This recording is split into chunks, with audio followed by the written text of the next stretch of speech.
ఒక లగచెర్ల, ఒక దిలావల్పూర్, ఇప్పుడు మైలారం. తెలంగాణ పల్లెలు ఎందుకు తిరగబడుతున్నాయి?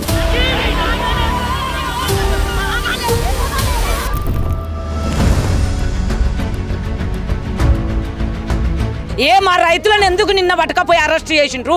మేము గుట్ట కొరకైనా పానాలు ఇస్తాము. ఈ రాత్రి మీరు ఎందుకు తలుపు కొడతారు? మా చెలకలు దూరం ఉన్నాయి, ఆమెను ఏం చేద్దాం అనుకున్నారు? ఇట్లా దొంగతనంగా నైట్ ఓ పిల్లని వచ్చి దాని మొగడు లేడు, చిన్న వయసులో చచ్చిపోయాడు. పిల్లని పెట్టుకొని బతుకుతుంది, అది ఊరు పట్టుకొని.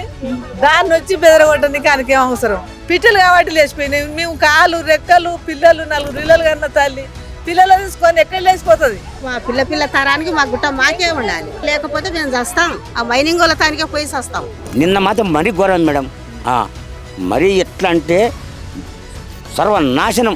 గద్ద ఇందులో ఉన్నోళ్ళు లేనోళ్ళు మొత్తం ఆటాడించాను. భార్య దగ్గర వండుకున్న వాళ్ళని కూడా గుంజి వేసుకుపోవడమే. ఎంత విలువైన ఖనిజం, ప్రజల కన్నా విలువైందండి. వీళ్ళు ప్రజాపాలన, మాది ఇందిరమ్మ పాలన అంటున్నారు. ప్రజా సంఖ్యలు తీసేసినాం, ప్రగతి బంధు తీసేసినామని మాకిడ నిన్న కంచెలు వేసినాం. ప్రాణం ఇస్తాం కానీ గుట్టను పోనీ, అందరిని ఊరు కాలేడిపోలేదు. మా గుట్ట మా గుండె మాకు ఉండాలి.